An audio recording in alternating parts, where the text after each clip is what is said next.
दशरथ ने कहा था कैसे मना के ले आना सुमंत्र, कुछ दिन वन में घुमाकर राम को ले आना। और सुमंत्र को यह विश्वास था कि मैं किसी भी तरह से राम को ले आऊंगा। यद्यपि बात कठिन थी, यह संभव था ही नहीं। अचंभा तो एक और बता रहे हैं हम आपको, वाल्मीकि रामायण में भी आता है कि गुरु को भी विश्वास हो गया था कि सुमंत्र इतने चतुर, इतने कुशल, इतने नीतिज्ञ, इतने निपुण हैं कि राम को मना के ले आएंगे। तो गुरुदेव को भी ऐसा लगा था कि हाँ ये ठीक ही हुआ, सुमंत्र कुछ दिन वन में घुमा के ले आएंगे। सुमंत्र बीच बीच में बताते रहते थे कि वो प्राण त्याग देंगे, अयोध्या अनाथ हो जाएगी, अवध उजड़ जाएगा, सरयू का नीर ठहर जाएगा। आपको याद है ना कि गौएं अब जल नहीं लेंगी, वो तिनका नहीं लेंगी।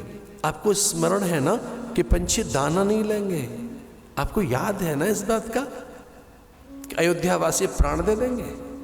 आपको तो पता है ना कि अयोध्या के लोग अब निर्जल बैठे हैं। हे राम, आप तो जानते हैं ना उन्होंने अन्न नहीं लिया अभी तक जल नहीं पिया है उन्होंने। वो भूखे बैठे, वो प्यासे बैठे। ये कब तक होगा ऐसा? पूरी अयोध्या के प्राण लोग गए। आप अयोध्या को शमशान बनाना चाहते हैं? पूरी अयोध्या समाधि में चली जाएगी, एक भी प्राणी जीवित तो नहीं रहेगा।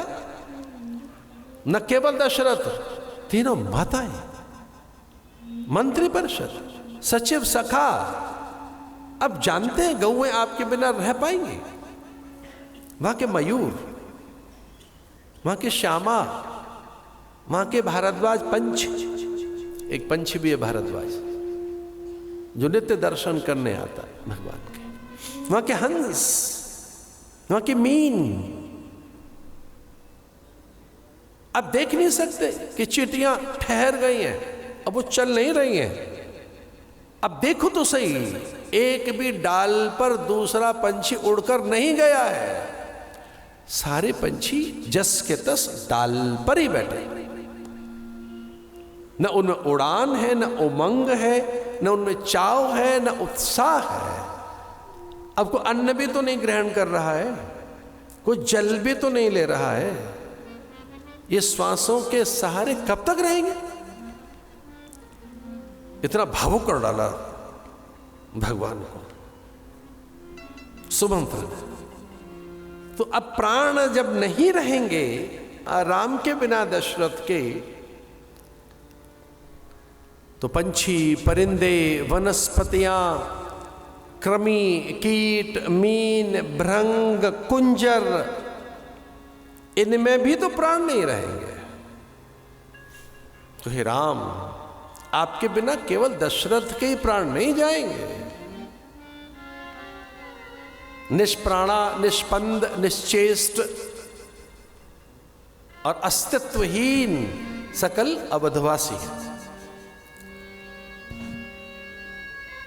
आप नित्य हैं, शाश्वत हैं, सनातन हैं, समीचीन हैं, सर्वज्ञ हैं।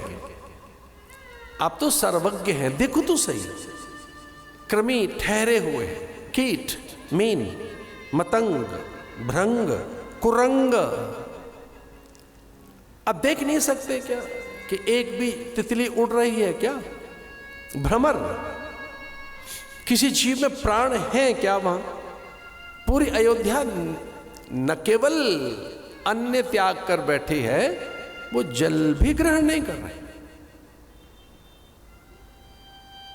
पूरी अयोध्या में निश्चेष्टता है।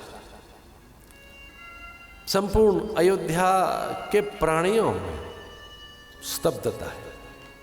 कोई प्राणी परस्पर वहां संवाद तो नहीं कर रहा है, रो रहे हैं वो तो। उनके मनमानस में चित्त, चेतना, गति, मति, गुण, धर्म, प्रकृति, स्वभाव, विचार और संस्कार में एक ही तो बात है, राम।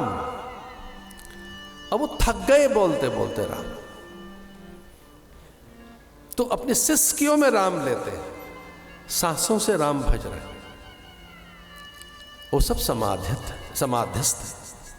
ये कब तक उनके प्राण रहेंगे? आप इतने लोगों के प्राण लेंगे? धर्म इतना बड़ा है आपका,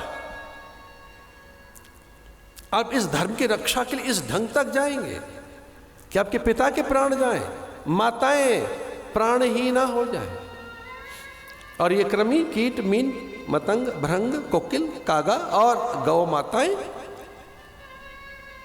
जो तृण नहीं ले रही हैं, जल नहीं ले रही हैं, नीर ही बहा रही हैं। अरे कितनी सुंदर बात कह दी राम ने, अद्भुत बात कह दी। उन्होंने कहा जहां धर्म स्वरूप दशरथ हो वहां यमराज पहुंचने की कल्पना भी नहीं कर सकता। यम जिसके नाम से कांपता है, वरुण, कुबेर, इंद्र जिसका चाकर है, मेरे पिता का स्मरण होता है जैसे ही इंद्र को, इंद्र शीश झुकाता है। यम का साहस नहीं हो सकता अयोध्या में जाने का, मेरे पिता। और हाँ, अगर कुछ बात ऐसी है भी तो अगर एक बार भी अयोध्या के लोग भरत का स्मरण कर लेंगे, एक बार में, तो उनमें फिर से जीवन की उमंग, तरंग, उल्लास, आशावादिता, फिर से जीवन उनका हरा भरा हो जाएगा। हो सके तो एक उपाय करो, उन्हें भरत की याद कराओ, उन्हें भरत का स्मरण कराओ। घोड़े बहुत देर तक हिरिनाते रहे थे, प्रतोद की फटकार पहली बार लगाई। जीवन में कभी भी, प्रतोद संस्कृत भाषा का शब्द है, चाबुक को कहते हैं, चाबुक। घोड़ों की जो वल्गाएं होती हैं, वल्गाम, जब वो न चले तो वल्गाएं खींची जाती हैं और चाबुक मारी जाती है उनको, माने प्रतोद। तो इतने ज्यादा अनियंत्रित हो गए घोड़े कि राजा के वो घोड़े सुमंत्र को उनको फटकार लगानी पड़े, प्रतोद की भयानक फटकार, कि बार बार राम की ओर क्यों जाते हो, चलो अयोध्या। लेकिन वो लौटकर फिर राम की ओर भागते थे। अंततः रथ से उतरे थे सुमंत्र, प्रतोद की जहां फटकार लगाई थी वहां अपने ओठ रखे थे, घोड़ों को चूम लिया था, उन्हें अंक में भर लिया था, हाथ जोड़कर उनसे कहने लगे थे कि जो कष्ट आपको है उतना ही मुझे भी है। मैंने जीवन में कभी आपको आदेशित नहीं किया है। सुमंत्र आपका शासक आपको आदेशित करता है, सीधे रास्ते चलो। तो अगर आप धर्म प्रतिज्ञा, दृढ़ निश्चय आपका संकल्पित है, व्रत भंग कभी नहीं किया आपने, तो पशु पंछी आदि जैसे अहिंसा प्रतिष्ठायाम तत्सन्निधौ वैर त्याग, पतंजलि कहते हैं। विशोकावाद ज्योतिष्मति, अगर आपकी समाधि सिद्ध हो गई है तो समूची प्रकृति आपके अनुकूल हो जाएगी। फिर आप जो सोचेंगे वही होगा, और स्वयं में नहीं, अन्य में भी शोक कभी नहीं हो सकता। किसी के भी शोक का हरण वह व्यक्ति कर लेता है जिसे ब्रह्मानुभूति हो जाती। रीता रथ देखकर और किस ढंग से विलाप करने लगे थे राजा दशरथ। घोड़ों की हिनहनाहट उन्हें सुनाई तो दे गई थी, पता नहीं कहां से बल आया, और वह सौत पर खड़े होकर रथ को देखने लगे कि राम लौट आया। लेकिन रीता रथ देखकर, सोना रथ देखकर फिर वो ऐसे गिरे कि उठ नहीं पाए। राम विहीन रथ को देखकर वो जिस ढंग से धरा पर गिर पड़े, फिर उठ ही नहीं सके।